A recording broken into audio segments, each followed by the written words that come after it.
Hello guys, स्वागत है आप सभी का इस प्यारे से यूट्यूब चैनल नीट पॉइंट में। आज हम चैप्टर नंबर 5 क्लास 12th का principle of inheritance and variation आज हम डिस्कस करेंगे।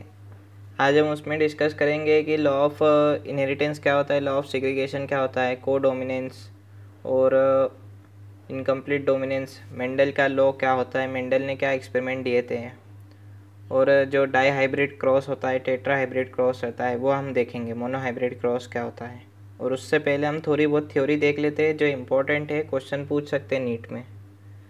मेरे एक सब्सक्राइबर का मैसेज आया था कि भैया मुझे जेनेटिक्स में दिक्कत है, तो आज उसके लिए हम ये वीडियो बना रहे हैं। और फिर कल जो है, कल भी जेनेटिक्स के ऊपर भी एक वीडियो आएगी और फोटोसिंथेसिस पर भी एक वीडियो आएगी। और आज भी होगा तो आज ही एक फोटोसिंथेसिस की एक वीडियो आ जाएगी। ठीक है, तो आइए स्टार्ट करते हैं। जेनेटिक्स का मतलब क्या होता है? Genetics it is a branch of biology that deals with study of heredity and variation. Genetics का मतलब सीधा होता है कि एक ब्रांच होती है बायोलॉजी की। मतलब हम कहते हैं ना कि साइंस जो है एक ब्रांच होती है, मतलब बायोलॉजी जो है साइंस में एक ब्रांच है।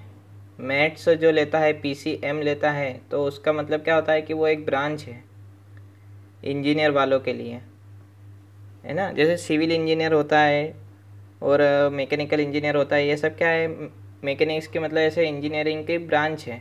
तो वैसा ही जेनेटिक्स में क्या है, ये एक बायोलॉजी की एक ब्रांच है जिसमें हम क्या स्टडी करते हैं, हेरिडिटी एंड वेरिएशन। अब हेरिडिटी का मतलब क्या होता है? ट्रांसमिशन ऑफ कैरेक्टर्स, है ना। ट्रांसमिशन ऑफ कैरेक्टर्स मतलब मेरे पास जो कैरेक्टर है, मेरे ऑफस्प्रिंग के पास भी वही कैरेक्टर शो हो गए। कुछ तो हो गए, थोड़े बहुत भी हो गए या पूरे भी हो सकते हैं। जैसे आपने देखा होगा कि सैफ अली खान जो है ना, उसका जो पहला जो सन है, क्या नाम है उसका, इब्राहिम, उसकी शक्ल और सैफ अली खान की शक्ल सेम मिलती है। और एक वो उसकी जो डॉटर है सारा अली खान, उसकी शक्ल और उसके माँ की शक्ल दोनों की सेम है, क्योंकि उनमें क्या है कि हेरिडिटी जो है ना, हेरिडिटी शो होती है उनमें। ये एक अच्छा एग्जाम्पल है। आप स्कूल में हो तो ये एग्जाम्पल मत लिख देना, नहीं तो टीचर मारेंगे। बाकी ये एक एग्जाम्पल उसमें फिट होता है जिससे आपको जल्दी समझ पड़ जाएगी। थ्योरी आप क्या लिख सकते हो, one generation to next generation और from parent to their offspring क्या होता है, ट्रांसमिशन ऑफ कैरेक्टर होता है। ठीक है, अब हम नीचे आते हैं तो अपन देखते हैं कि जीन का मतलब क्या होता है। जो जीन और जो फैक्टर है, जीन और फैक्टर ये दोनों सेम है। जीन वर्ड किसने दिया था? Term given by Johnson. ये आपको याद रखना है कि जीन वर्ड किसने दिया था? जॉनसन ने दिया था। और फैक्टर किसने दिया था? मेंडल ने। बाकी है क्या, दोनों सेम है, सिमिलर वर्ड है, पर्यायवाची शब्द है, ये आपको याद रखना है। जीन वर्ड बाद में आया था, फैक्टर पहले आ गया था। फैक्टर वर्ड जो है ना, उसका यूज़ पहले आ गया था, जबकि है दोनों सेम। बाकी क्या है कि मेंडल पहले आया था, तो इसीलिए उसको मतलब पहले बोलते थे फैक्टर, क्योंकि जब ऐसा पता नहीं था कि जीन क्या होता है, तो उन्होंने बोल दिया था कुछ ऐसे फैक्टर रहते हैं जिसके कारण ये चेंज होते हैं। अब फैक्टर या जीन क्या होता है? It is the inherited factor that determines the biological character of an organism. Heredity अपन ने देख लिया कि ट्रांसमिशन ऑफ कैरेक्टर होता है ना। मतलब अगर कैरेक्टर ट्रांसमिशन होते हैं तो वो किस कारण से होते हैं? वो जीन के कारण होते हैं। अगर जीन ट्रांसफ़र होगा तो कैरेक्टर भी ट्रांसफ़र हो गए, और कैरेक्टर ट्रांसफ़र हो गए तो हम क्या बोलेंगे, हेरिडिटी है। और अगर जीन ट्रांसफ़र हो रहे हैं मतलब जीन तो ट्रांसफ़र हो गई। जीन का मतलब क्या होता है कि वो बायोलॉजिकल कैरेक्टर को शो करता है। जीन से ही बायोलॉजिकल कैरेक्टर शो होगा। जैसे मेरी आँख लाल है और अगर मेरे बच्चों की आँख भी लाल हुई तो ये हेरिडिटी कैरेक्टर शो हुआ। और ये क्यों हुआ? क्योंकि हमारे दोनों के जीन सेम है। तो जीन क्या होता है कि बायोलॉजिकल कैरेक्टर को शो करता है। कौन? Gene. It is a inherited factor. विरासत जिसको हम बोलते हैं ना, कि हमारे विरासत में ये लिखा था, वो लिखा था, या हमारे विरासत में ये हमने चीज़ खरीदी थी, ऐसा। It is the inherited factor that determines the biological character of an organism. अब हम आते हैं एलील। अब बच्चे कंफ्यूज कहाँ होते हैं कि भैया जीन क्या होता है, और जीन अगर अपन ने समझ लिया कि बायोलॉजिकल कैरेक्टर को हम जीन बोलते हैं, है ना, तो फिर एलील क्या होता है। तो एलील का मतलब सिंपल सा है। पहले तो आप ये देख लो कि एलील दिया किसने था। एलील दिया था बेटसन ने, है ना, बेटसन ने दिया था, और ये सही है। कोई बोलेगा कि बेटसन ने नहीं दिया था, किसी और ने दिया था, तो वो गलत है। बेटसन ने ही दिया था। कुछ बुक में बेटसन के कोई दूसरा साइंटिस्ट का नाम लिखा है, बाकी ये मैंने रिसर्च करके पता लगा कि बेटसन ने ही करा है। एलील का मतलब क्या होता है, अ pair of contrasting character is called allele. Gene का मतलब क्या होता है कि बायोलॉजिकल कैरेक्टर जो शो करेगा उसे हम जीन बोलेंगे। और एलील का मतलब क्या होता है, कॉन्ट्रास्टिंग कैरेक्टर शो, मतलब कि अगर जैसे छोटा आदमी है तो उसका अपोजिट बड़ा आदमी भी होगा। मतलब लंबा आदमी है, उसका अपोजिट छोटा आदमी, है ना, जिसकी हाइट कम रहती है। जैसे टॉल कैरेक्टर का कॉन्ट्रास्टिंग या अपोजिट कैरेक्टर क्या होता है, डॉर्फ कैरेक्टर शो होगा, है ना। कॉन्ट्रास्टिंग कैरेक्टर का मतलब क्या होता है कि अपोजिट कैरेक्टर शो करता हो। कोई भी एक कैरेक्टर है तो उसका अपोजिट कैरेक्टर भी होगा, समझ रहे हो। जैसे अगर सफ़ेद कलर है तो उसका अपोजिट कलर क्या होगा, काला, है ना। या कह सकते हैं उसका कॉन्ट्रास्टिंग कलर क्या हो सकता है, तो हम बोलेंगे उसका ब्लैक होता है कलर, है ना, ऐसा। वैसे एग्जाम्पल आपको अगर आए क्वेश्चन में तो आपको ये लिखना है, और नीट में अगर आ जाए तो नीट में क्या लिखोगे कि पी प्लांट के टॉल या डॉर्फ कैरेक्टर शो होते हैं, या पी जो है वो ग्रीन और येलो कलर शो करते हैं, टॉल और डॉर्फ कैरेक्टर शो करते हैं, येलो और ग्रीन कलर शो करते हैं। और फिर उनके और भी कैरेक्टर आएंगे, मतलब उनका फ्लावर वगैरह सब कुछ है। ऐसे 7 कैरेक्टर है, मैं आपको आगे और बताऊंगा। उसके बाद हम आते हैं डोमिनेंट एलील्स।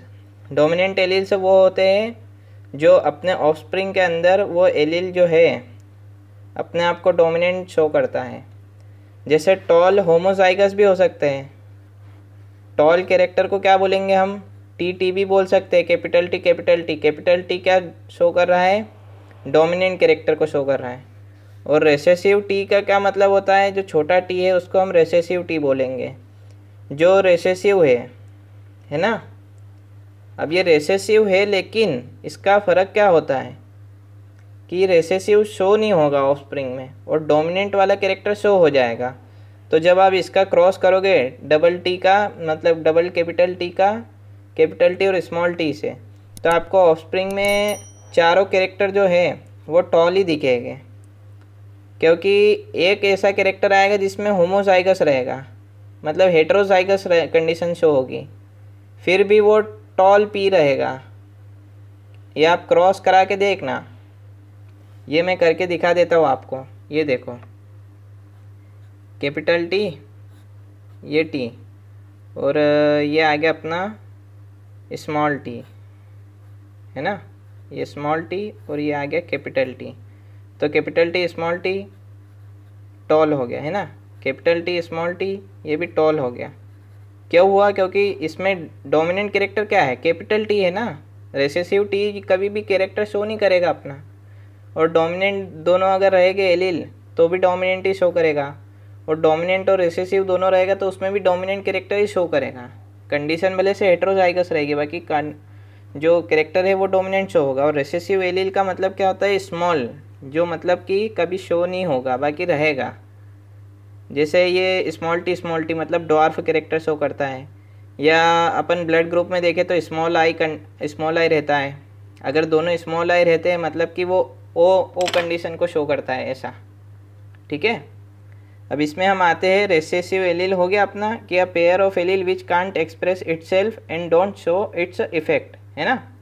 और डोमिनेंट एलील की थ्योरी क्या है कि a pair of allele which can express its whether present in homozygous और हेटेरोजाइगस कंडीशन, मतलब वो दोनों कंडीशन में वो उसका डोमिनेंट कैरेक्टर शो करेगा। जैसे ये होमोजाइगस कंडीशन है, बाकी टॉल पी प्लांट है, ये हेटेरोजाइगस है, लेकिन फिर भी ये टॉल पी प्लांट को शो कर रहा है ना।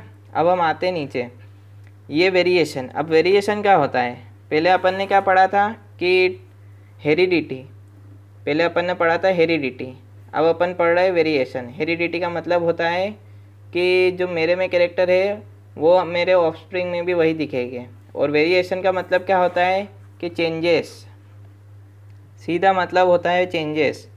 चेंजेस किस चीज़ में, कि अपने कैरेक्टर में और जो अपने ऑफस्प्रिंग के कैरेक्टर आएंगे उसमें कुछ ना कुछ डिफरेंट होगा। जैसे सैफ अली खान का बच्चा जो है इब्राहिम, उसकी शक्ल भले से मिलती है, बाकी उसकी आवाज़ थोड़ी ना मिलेगी, थोड़ा बहुत चेंज रहेगा कि नहीं। तो थोड़े बहुत चेंज को क्या बोलेंगे हम, वेरिएशन। ठीक है ना। Father of genetics, father of genetics कौन है, जी.जे. मेंडल, ये आपको याद रखना है। फादर ऑफ मॉडर्न जेनेटिक्स कौन है, बेटसन, है ना। Bateson father of modern genetics है। और फादर ऑफ जेनेटिक्स कौन है, जी.जे. मेंडल। और ये बेटसन वही है जिसने क्या दिया था, जीन। जीन टर्म किसने दी थी, बेटसन, वो नहीं जीन नहीं, एलिल टर्म किसने दी थी, बेटसन ने दी थी। और ये जो एलिल टर्म देने वाला जो बेटसन है, ये वही बेटसन है जो मॉडर्न जेनेटिक्स का फादर है। फादर ऑफ एक्सपेरिमेंटल जेनेटिक्स कौन है, टी.एच. मॉर्गन। क्यों, क्योंकि उसने एक्सपेरिमेंट करके दिखाया था कि यार जेनेटिक्स का जो थ्योरी है वो सही है कि नहीं है। तो उसने बताया था, किसके ऊपर बताया था, फ्रूट फ्लाई। फ्रूट फ्लाई को क्या बोलते हैं हम, साइंटिफिक नेम क्या है, ड्रोसोफिला मेलेनोगेस्टर, है ना। मेलेनोगेस्टर भी बोल सकते हैं, मेलेनोजेस्टर भी बोल सकते हैं, जो बना है वो बोल दो, बस आपको याद रखना है। जीन का मतलब और मैं आपको एक बता देता हूँ, जीन और फैक्टर को हम क्या बोलते हैं, ट्रेड भी बोलते हैं, हम उसको कैरेक्टर भी बोलते हैं, और हम उसको एलील भी बोलते हैं। एलील का मतलब क्या होता है, कॉन्ट्रास्टिंग कैरेक्टर शो करना। बाकी कैरेक्टर जो है, जैसे अब कॉन्ट्रास्टिंग कैरेक्टर मतलब अपोजिट कैरेक्टर शो करना, वाइट और ब्लैक, है ना। वाइट का अपोजिट क्या हुआ, ब्लैक हुआ। तो वाइट कैरेक्टर जो शो कर रहा है वो किस कारण से शो कर रहा है, क्योंकि उसमें वाइट कलर के जीन हैं, ऐसा हम समझ सकते हैं ना। समझाने के लिए मैं आपको बोल रहा हूँ, ऐसा ही होता भी है प्लांट के अंदर, अपने अंदर, हर किसी के अंदर। बाकी वो पेंट वगैरह में नहीं होता, वो तो मैं आपको सिर्फ एक एग्जांपल दे रहा हूँ। बाकी लिविंग ऑर्गेनिज्म में जीन कैरेक्टर शो करता है। और अगर जीन जो है अपोजिट कैरेक्टर भी शो करता है, जैसे जीन टॉल प्लांट का जीन क्या शो करेगा, टॉल कैरेक्टर का जीन शो करेगा, है ना। और उसी में अगर डॉर्फ प्लांट जो है उसमें डॉर्फ वाला जीन भी रहेगा, तो ये दोनों जीन अपोजिट हैं, तो उसको हम क्या बोलेंगे, एलील भी बोल सकते हैं। यह कैरेक्टर शो कर रहा है मतलब जीन शो कर रहा है। ट्रेट को भी हम वही बोलेंगे, ठीक है। तो ट्रेट को ही बताता है ना, ये आपको याद रखना है। जीन जो है वो ट्रेट को ही बताता है। क्या बताता है, हाइट, सीड कलर, और 7 कैरेक्टर आते हैं पी के, ये आपको याद रखना है। और आपको ये बताना है कि जो जीन रहता है ना, क्रोमोसोम, क्रोमोसोम पर जीन कहाँ लोकेट रहता है, यहाँ पर। जैसे ये क्रोमोसोम है, ये क्रोमोसोम है, तो इसके इधर क्या है, ये पॉइंट वाइज जैसे बहुत सारे हज़ारों लाखों करोड़ों, जितने समझ सकते हो उतने जीन रहते हैं, है ना। अभी ये तो सिंगल एक अपन ने उठा के देखा है, ऐसा क्रोमोसोम भी ऐसा बहुत सारे मतलब क्वार्टनरी स्ट्रक्चर के रहते हैं। तो सोच सकते हो कि जीन कितने हो गए उसमें। और जीन जो है ना किससे बनता है, ट्रिपलेट कोडोन से बनता है। ट्रिपलेट कोडोन को कहते हैं जीन। ट्रिपलेट कोडोन आपको आगे आएंगे मॉलिक्यूलर बेसिस ऑफ इनहेरिटेंस वाले चैप्टर में। अब मेंडल ने एक्सपेरिमेंट दिया था, तो मेंडल ने एक्सपेरिमेंट कब से कब तक दिया था, 7 साल में दिया था। मतलब 7 साल उसको एक्सपेरिमेंट करते हुए लगे थे कंप्लीट। 7 साल में उनने पूरा एक्सपेरिमेंट करके दिखा दिया था लोगों को। मतलब इनके 7 साल के बीच में कह सकते हो, है ना। 1856 से उनने चालू करा था और 1863 तक उनने पूरा कंप्लीट कर दिया था कि हाँ ये इसका रिजल्ट ये आता है। एक्सपेरिमेंट किसके ऊपर किया था, पी प्लांट के ऊपर, पाइसम सटाइवम के ऊपर, है ना। साइंटिफिक नेम आपको याद रखना है, पाइसम सटाइवम। 12वीं के बच्चों को मैं बोल देता हूँ कि ऐसे क्वेश्चन पूछ लेते हैं बोर्ड के अंदर, मतलब साइंटिफिक नेम दिखा देते हैं और फिर मेज द कॉलम में ऐसा पूछ लेते हैं। उस टाइप से क्वेश्चन बनते हैं इनके ऊपर। ये आपको क्वेश्चन भी कुछ दे देगा कि मेंडल ने पाइसम सटाइवम को क्यों लिया, तो उसको बोल देना चाहिए कि भैया उसमें होमोसाइगस, मतलब उसमें जो है अपन इमेस्कुलेशन, बैगिंग और टैगिंग, हम इस मेथड के थ्रू उसको हम रिप्रोड्यूस कर सकते हैं। और इजी टू ग्रो रहता है और ऑब्जर्वेबल कैरेक्टर शो होते हैं। ये आपको क्वेश्चन पूछेगा 12th में, तो आपको ये जवाब दे देना है। आए के नीचे मैं आपको और बताऊंगा, अभी तो मैं आपको सिर्फ ऐसा ही बता रहा। इट इज़ बाइसेक्सुअल फ्लावर, है ना, उसमें मेल और फीमेल दोनों प्रेजेंट रहते हैं सेम प्लांट के अंदर, तो इसी रहता है क्रॉस पॉलिनेशन कराने के लिए, इसीलिए मेंडल ने पी प्लांट लिया था। कॉन्ट्रास्टिंग कैरेक्टर शो करता है, मतलब अपोजिट कैरेक्टर शो करता है।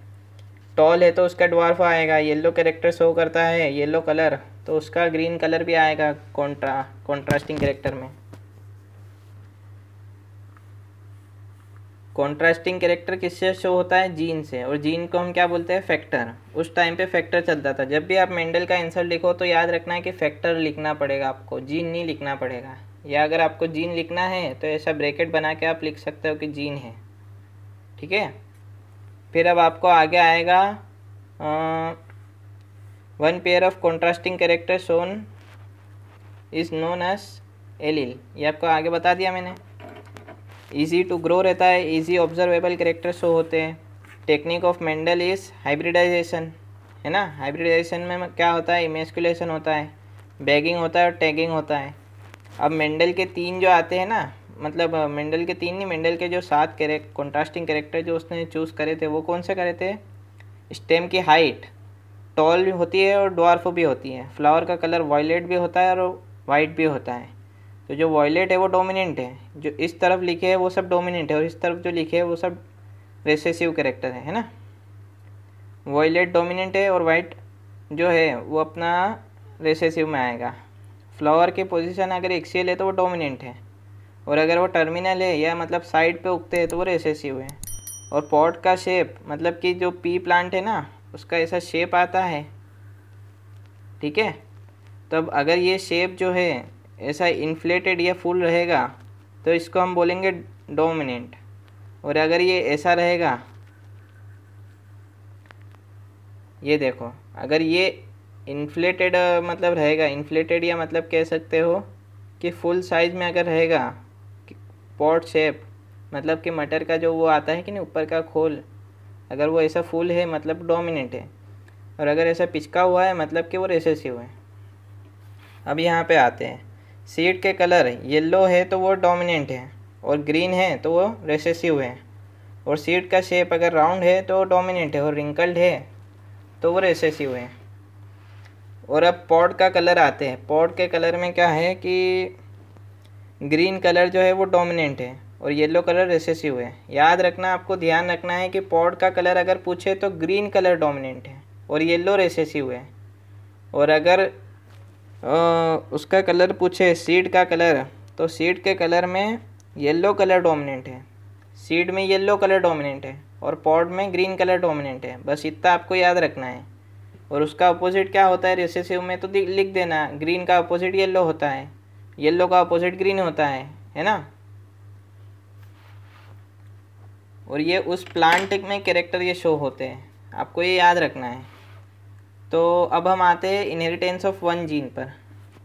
अब ये एक जीन जो है ये कैसे मतलब ऑफस्प्रिंग में जाता है, तो हम ये देखते हैं इसमें कि मेल प्लांट अगर अपन ने ले लिया टॉल, होमोजाइगस वाला कंडीशन ले लिया, और ड्वार्फ प्लांट में हमने ले लिया होमोजाइगस कंडीशन फीमेल में, है ना। दोनों को हमने क्रॉस कराया, तो हम लॉ ऑफ सिग्रीगेशन देखेंगे यहाँ पर। लॉ ऑफ सिग्रीगेशन का मतलब क्या होता है कि जो एलील रहता है ना वो पेयर के फॉर्म में रहता है हमेशा, है ना। एलील नहीं, मतलब जीन जो रहता है, जीन हमेशा पेयर के फॉर्म में रहता है। ऐसा जैसे ये टी है तो इसका ये साथ वाला भी टी रहेगा, तो ये पहले सिंगल जाएगा टी, ये सिंगल टी होगा, और इस सिंगल टी को हम क्या बोलेंगे? लॉ ऑफ सिग्रीगेशन, क्योंकि ये अलग हुआ ना, सिंगल हो गया ये, और ये इधर से ये सिंगल हो गया। और फिर अब दोनों को अब हम क्रॉस कराएंगे तो क्या हो गया? F1 जनरेशन आ गई। और F1 जनरेशन क्या है? डोमिनेंट कैरेक्टर शो कर रही है। डोमिनेंट कैरेक्टर क्या है? टॉल कैरेक्टर है। अब हमको F2 जनरेशन शो करना है, तो F2 जनरेशन में क्या करेंगे कि जो ये है ना, इसी को सेम अपन क्रॉस कर देंगे सेम इसी से, मतलब इसको ऐसा समझ लो कि कैपिटल टी स्मॉल टी को क्रॉस कर देंगे हम वापस से कैपिटल टी और स्मॉल टी में, है ना। उसी को हम डबल कर देंगे, मल्टीप्लाई। तो ऐसा करने के बाद हम देखते हैं कि क्रॉस के बाद हम देखते हैं कि 3:1 आ रहा है किसका, फिनोटाइप। फिनोटाइप मतलब कि जो फिजिकल कैरेक्टर शो हो रहे हैं, और जीनोटाइप मतलब कि जो एलील जो शो हो रहा है वो है ना। एलील किसको बोलते हैं, ये टी और capital T capital T capital T small T, इसको हम जीनोटाइप बोलेंगे। और फिनोटाइप का मतलब क्या है कि कैपिटल टी इससे क्या हो रहा है कि ये टॉल कैरेक्टर शो कर रहा है, टॉल कैरेक्टर शो कर रहा है मतलब ये फिनोटाइप में आ गया है। ठीक है, अब हम आते हैं लॉ ऑफ सिग्रीगेशन पे। लॉ ऑफ सिग्रीगेशन मैंने आपको ये बता दिया था, अगर आपको पढ़ना हो तो ये पढ़ लेना। इसमें इम्पोर्टेंट क्या है वो यही है कि allele do not show blending and both the character are recover और शोन इन F2 जनरेशन। जैसे F1 जनरेशन में जो शो हुआ था ना, वैसे ही F2 जनरेशन में भी शो होगा सभी कैरेक्टर। मतलब जैसे ये मेल है तो ये टॉल है और ये डॉर्फ कैरेक्टर है। ठीक है, अपन ने क्या प्लांट लिया था, मेल में टॉल और फीमेल में डॉर्फ लिया था, तो इसकी F2 जनरेशन में भी सेम कैरेक्टर शो हो गए कि टॉल भी दिखेंगे और डॉर्फ वाला भी दिखेगा, है ना। तो इसका मतलब क्या हुआ कि जीन जो है, जीन नहीं मतलब एलील जो है वो आपस में ब्लेंड नहीं हुए, मिक्स नहीं हुए, और मिक्स होने वाले को हम क्या बोलेंगे, इनकम्प्लीट डोमिनेंस, वो आगे आएगा। इसका ये आपको बस ये लाइन याद रखनी है, अगर क्वेश्चन में आए तो ये लिख देना। और अगर आपको नीट वाले बच्चे हैं तो उनमें बस ये आपको ध्यान रखना चाहिए कि ये ऐसे क्वेश्चन पूछ सकते हैं थ्योरेटिकल में। इसमें कुछ कॉम्प्लेक्स कैरेक्टर शो कर देंगे, कॉम्प्लेक्स कैरेक्टर मतलब आपको दे देंगे और बोलेंगे कि क्रॉस करके बताओ कि क्या होगा, फिर तो आपको ये बताना है। ठीक है ना। अब हम आते हैं इधर कि ये गेमेट जो है ना ये सेपरेट होते हैं, ये आपको याद रखना है। टी जो है ना ये पेयर ऑफ एलील है, ये सिग्रीगेट हो गए तो ये क्या है कि एक सेपरेट गेमेट में हो जाएंगे। फिर ये सेपरेट गेमेट जो है क्रॉस हो गए उसके अपोजिट वाले से, जैसे मेल वाले का ये है तो इसका फीमेल वाले के साथ अब सिग्रीगेट होगा, सिग्रीगेट कह रहा मैं, क्रॉस होगा। और ये किस चीज़ में शो करता है law of segregation, mono hybrid और डाई हाइब्रिड क्रॉस में। ठीक है, अब हम आते हैं लॉ ऑफ डोमिनेंस पे।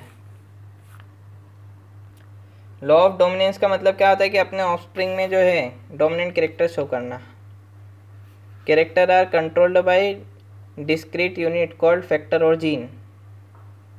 जो भी कैरेक्टर शो होगा वो जीन के कंट्रोल में होगा, है ना। जीन ने जो सोचा है कि यार ये जीन अगर ऑफस्प्रिंग में गया तो वैसा ही कैरेक्टर शो होगा। फैक्टर ऑकर्स इन पेयर, मतलब जीन होकर किस में होता है, पेयर के फॉर्म में। और ये जैसे ये है ना, जैसे अपन समझ सकते हो कि ये जैसे टॉल है ये है, तो ये दो क्या हो गए, जीन है, ये दो जीन है। क्योंकि ये अगर ये सिंगल जीन अपन देखेंगे ना, सिंगल जीन क्या बोलता है कि वो खुद में कई कैरेक्टर शो करेगा। तो अगर ये जीन है तो ये क्या कैरेक्टर शो कर रहा है, टॉल, और ये क्या शो कर रहा है, ड्वार्फ। तो ये दोनों क्या हो गए, जीन। जीन हमेशा पेयर के फॉर्म में रहेंगे, और पेयर के फॉर्म में अगर जीन रहेंगे तो उसको हम क्या बोलेंगे, एलील्स। या एलील्स क्या करते हैं, कॉन्ट्रास्टिंग कैरेक्टर को शो करते हैं, मतलब अपोजिट कैरेक्टर शो करते हैं। अगर अपोजिट नहीं होगा तो एलील नहीं होगा, बाकी जीन होगा, ये आपको याद रखना है। कुछ ऐसा कैरेक्टर आपको बताएंगे कि जिसके कोई कॉन्ट्रास्टिंग कैरेक्टर नहीं है, बाकी है वो बॉडी में, ऐसे भी है। अगर आपके टीचर से स्कूल में अगर आप जाते हो तो आपके टीचर से अगर आप पूछोगे तो वो आपको यही बताएंगे, उससे ये वाला क्वेश्चन पूछना, वो आपको जवाब देंगे। और नहीं दे तो फिर कमेंट में बताना, मैं आपको जवाब दे दूंगा। फिर क्या होता है कि थर्ड पॉइंट हम आते हैं लॉ ऑफ डोमिनेंस में। In a dissimilar pair of factor one member of a pair dominates the other recessive, है ना, ये आपको ध्यान रखना है। इन प्रिंसिपल और लॉ ऑफ इनहेरिटेंस है टू लॉ, ये आपको याद रखना है। कौन से दो लॉ है लॉ ऑफ इनहेरिटेंस में, लॉ ऑफ डोमिनेंस और लॉ ऑफ सिग्रीगेशन। ये दो लॉ किस में आते हैं, लॉ ऑफ इनहेरिटेंस में आते हैं। अब टेस्ट क्रॉस में हम आ जाते हैं। टेस्ट क्रॉस का मतलब क्या होता है कि जिसका हमको F1 जनरेशन ढूंढना है, F1 का हमको जीनोटाइप ढूंढना है। कोई भी ऐसा क्वेश्चन दे देगा कि इसकी माँ टॉल थी और बाप जो है वो डॉर्फ था, तो बताओ कि बच्चे का जीनोटाइप क्या होगा। ये बच्चे का अगर दे देंगे और पूछेंगे कि माँ बाप का क्या होगा, हाँ ऐसा ही है कि बच्चे का जीनोटाइप दे दिया उनने और फिर बोला कि माँ बाप का जीनोटाइप क्या होगा, तो आप कैसे पता लगाओगे? तो ऐसा करोगे, आप क्या करोगे कि जो बच्चे का है ना, जो बच्चे का जीनोटाइप है उसको हम रेसेसिव कैरेक्टर के साथ हम क्रॉस करा देंगे, तो हमारा टेस्ट क्रॉस हो जाएगा। और टेस्ट क्रॉस क्या करता है कि अपने को पता लग जाता है कि उसके जो एंसेस्टर थे उसके जीनोटाइप क्या थे। ऐसा क्यों अपन रेसेसिव से क्यों करते हैं, डोमिनेंट से क्यों नहीं करते, उसका जवाब मैं आपको देता हूँ। When F1 generation cross with recessive parent to find their F1 generation genotype, F1 जो है अगर वो हेट्रोजाइगस होगा तो वो 1:1 का कॉम्बिनेशन शो कर देगा, है ना। और अगर होमोजाइगस हो गया तो 1:0 का कैरेक्टर शो करेगा। अब यहाँ पे हेट्रोजाइगस है F1 जनरेशन, तो अगर मैं इसको होमोजाइगस के साथ रिएक्ट करा देता हूँ, मतलब अगर मैं इसको डोमिनेंट के साथ अगर रिएक्ट करा देता हूँ, जैसे ये बैक क्रॉस में हो रहा है, तो इसमें क्या हो रहा है, जीनोटाइप 1:1 शो कर रहा है, बाकी इसमें क्या है कि 1:0 शो करेगा। ये गलत लिख दिया है मैंने, ये आपको सही कर लेना।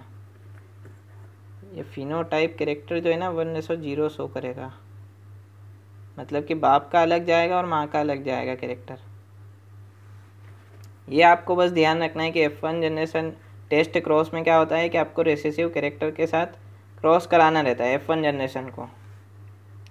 उसका कारण पूछे तो कारण ये बताना है कि अगर वो हेट्रोजाइगस होगा, कौन, ऑफस्प्रिंग, तो वो 1:1 शो करेगा। जैसे ये 1:1 शो कर रहा है ना, टॉल भी 1 है और ड्वार्फ भी 1 है, तो ये सही है, मतलब ये 1:1 शो करेगा। और अगर ये टॉल की जगह वो, मतलब अगर F1 जनरेशन का भी वो हेट्रोजाइगस नहीं होता, होमोजाइगस रहता, मतलब ये रहता, टी क्रॉस कराते हम स्मॉल टी से, तो क्या होता कि सभी के सभी टॉल ही निकल जाते हैं, है ना। अब ये देखो, सभी टॉल ही निकलते ना, तो इसमें क्या हम डिफरेंस लगाते कि भैया माँ बाप के कैरेक्टर क्या है, तो सबके सब टॉल है क्या, या सबके सबके जीनोटाइप को अपन देखेंगे तो क्या है, जीनोटाइप तो सबके सब सेम ही आ रहा है, तो ये गलत है और ये सही है। समझ में आया? अगर F1 जनरेशन हेट्रोजाइगस है तो हम उसको रिसेसिव कैरेक्टर के साथ अगर हम ये कराएंगे क्रॉस, तो वो 1:1 का शो करेगा जीनोटाइप। हमको ये टेस्ट क्रॉस से जीनोटाइप लगाना है, जीनोटाइप पता लगाते हैं हम टेस्ट क्रॉस से। और बैक क्रॉस से हम बस ऐसा पता लगाते हैं कि भैया डोमिनेंट कैरेक्टर कौन शो कर रहा है पेरेंट में। When F1 generation cross with dominant parent, तो ये होता है, ठीक है। एक नोट आपको याद रखना है कि इसका F1 का जीनोटाइप निकालने के लिए इसलिए इस्तेमाल नहीं करते हैं क्योंकि इसमें सभी F2 character dominant tall phenotype ही रहते हैं, रिसेसिव शो नहीं होता और 2 डोमिनेंट मेल कैरेक्टर से ऑफस्प्रिंग नहीं होता। ये आपको याद रखना है। बहुत क्लियर शब्दों में मैंने लिखा है, अगर आपको मेरा बोला हुआ भी समझ नहीं आया तो पॉज करके एक बार इसको देख लेना। मैंने बहुत क्लियर लिखा है, आपको समझ आ जाएगा।